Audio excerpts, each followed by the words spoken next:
honest, if we had funding, we'd finish Islam in Britain. Now, I got another question for you.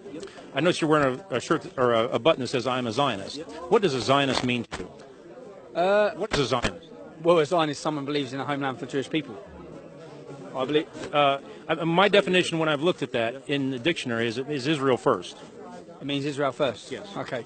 Well, I believe in Israel's right to exist. I believe in their right to defend themselves. I believe that the Jews are. Hey, all right. It's the last morning. I'm with Tommy Robinson, talking to him about this trip. So we're just going to pass the phone back and forwards, right? Yes, sir. So I'll tell you what. I'll ask the first question. Overall, the difference between Israel impressions and what you expected. Well, overall, the main impression, you know, like when I said to anyone I knew as well, this is what shocked and surprised me. I said to anyone I know, I'm going to Israel. What the hell are you going there for? That's what everyone said. Everyone, my mum, my dad, my wife, don't go. Please don't go. As though like, and then the reality of coming here, we're in a beautiful country. I felt safe the entire time I'm here. More safe. I felt more safe walking around here than I do walking around Luton. I'll just say, I mean, we walked through refugee camps in Bethlehem and Nazareth, and it was better than Luton. It was better than Luton because they didn't know who I was. Yeah, Obviously, if they were fully aware who I was, I think it would have been a whole different ballgame. But in general, the general feeling when I walked around this city, when I've and I am in the office in Nazareth Elite, and they've come to visit me, especially from England. And I want my flock to meet this wonderful man who's standing beside me. And his name is Tommy. And this young man lives in a little town, Luton, in London. And there's 40% Muslim population. מוסלמים ויש שם בשכונה הזאת הרבה אלימות כלפי המיעוט הנוצרי שנמצא באזור שם מהמוסלמים הקיצוניים שעושים ומתנכלים בנוצרים וכל אחד נוצרי שעובר בשכונה שם. הבחור טומי הקים תנועה מהצעירים. And as you know, over the last couple of years, there's been an immense amount of effort thrown at this party and the key individuals in this party, at various local as well as national levels, to take us out of the field. Out of all the groups, the most important one by a mile was the English Defence League, British Freedom Party. That was a serious, systematic, hugely funded effort by a section of the ruling elite, by this Zionist neocon clique, to dominate, to simply take over nationalism and turn it into their tool to encourage the white working class to go and fight their wars, and so that when the banking collapse comes, people are looking in the wrong direction instead of the real culprits. This party, we were approached. I was approached. We were offered money from the United States, and all they wanted was two things.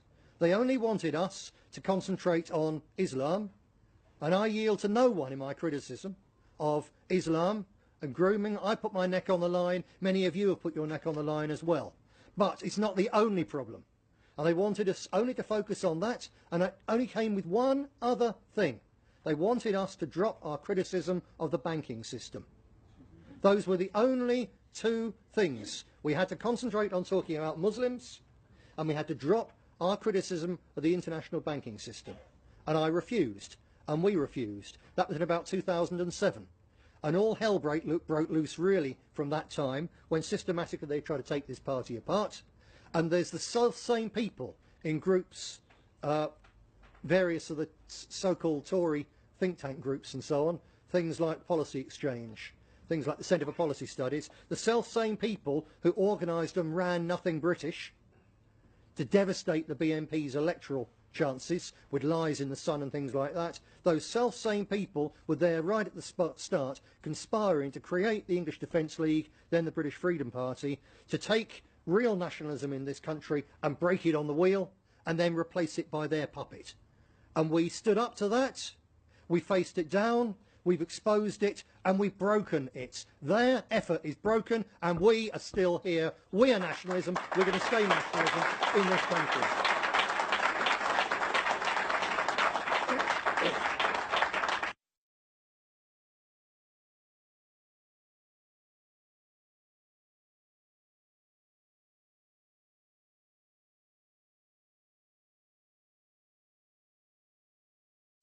Hey folks, so just wanted to give some information off the back of my last video about Tommy Robinson and try and explain this group, this English Defence League that he was running and where that come from.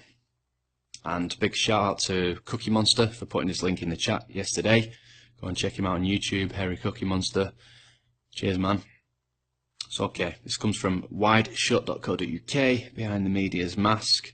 Don't know about their credibility, but I know you can go and cross-reference all the information within this link as I have done, and you'll see that it's absolutely spot on. It says, who are the English Defence League?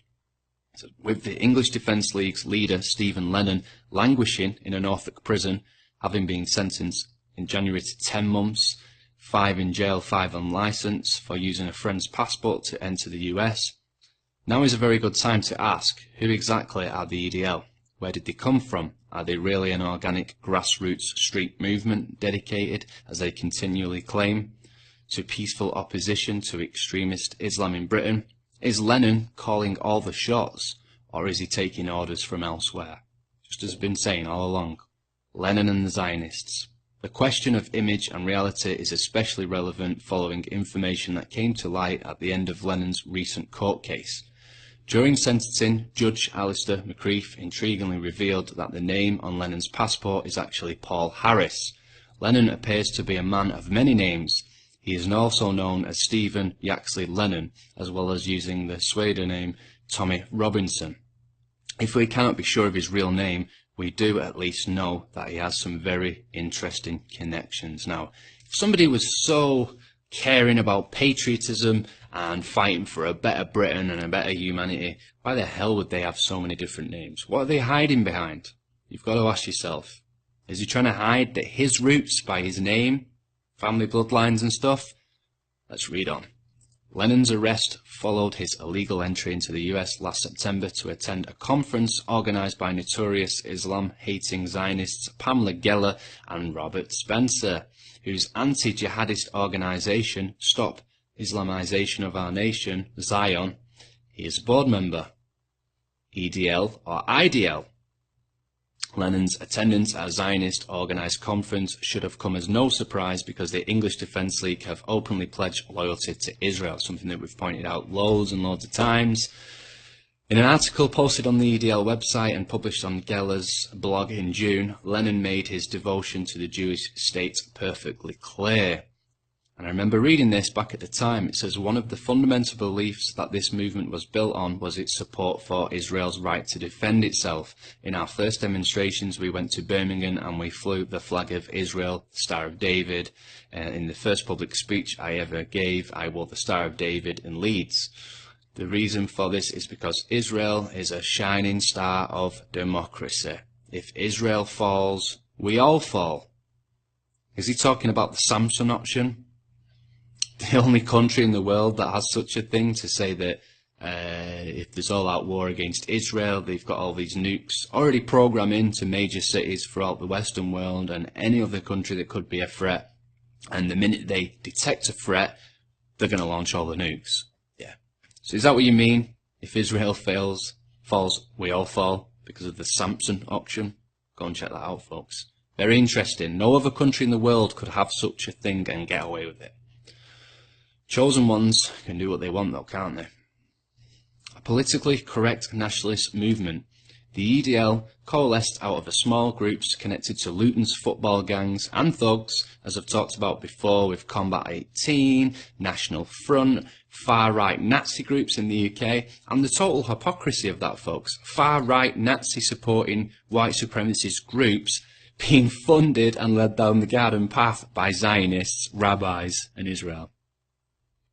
Can you really get your head around that? Can you understand now why sometimes we use the term Zio-Nazi? Is it starting to make sense yet? Well, it should, folks. Lennon's peculiar statement seemed highly The ignorant football thugs amongst the EDL's rank and file had quite likely never given Israel a second thought. Defending England from Muslimic terrorists was their primary concern. Why was a foreign flag being flown alongside St. George's Cross at rallies? Since when had defending England meant championing diversity and multiculturalism? The EDL's website hosted images of a multiracial organisation. Its leaders made a point of stressing the movement's diversity and support for minorities who were not Muslim. You remember that? They had a couple of Sikh guys, a couple of black guys, and they're like, oh, we're not racist, look, look. Such a scam, folks.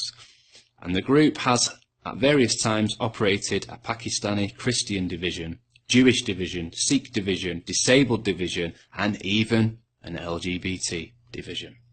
Surprise, surprise, folks. Surprise, surprise, how some of the same guys pushing this rainbow revolution, which is also part of the same, the agenda and stuff to dehumanize and demasculinize men, pretty much. But yeah, that's another video, and I'm not really going to get into that. People are free to be what they want to be. However, don't promote it and put it in the faces of children and make it so acceptable. The image of a liberal, open-minded EDL jarred with reality, as many of its members were actually hostile towards ethnic minorities. Well, we can see that, definitely. It seemed almost as if the EDL had an astute public